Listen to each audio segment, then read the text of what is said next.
Right now, a violent weekend in Denver ending with 4 people dead. Now Denver police admitting there's an increase of gang violence in the metro area. 7 News reporter Lance Hernandez is live. And Lance, this weekend's shootings has the mayor and police chief speaking out against the violence. Eric, Denver Mayor Michael Hancock said that kind of violent activity is not acceptable. Both he and the chief say that investigators are working round the clock to solve those shootings which have shattered 4 families.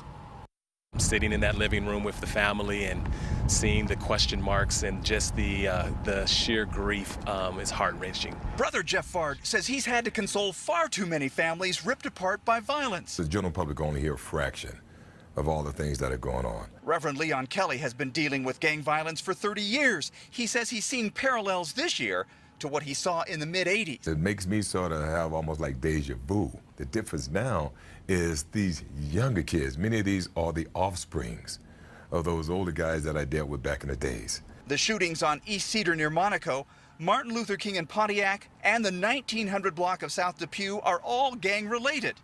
Today, the mayor had some strong words for those involved. We are strongly encouraging you to put your guns down. To put your guns down, because this is going to end up in one or two ways. Gravely loss of life, or you're going to be in jail. And that's a decision you will make. And in about a half hour, there will be a community meeting at the District 2 police station at 39th and Holly so people can learn about what happened and can explore ways to partner with police to try to head off future violence. And by the way, police are asking anyone who knows anything about those shootings to contact Crime Stoppers. In downtown Denver, Lance Hernandez, 7 News.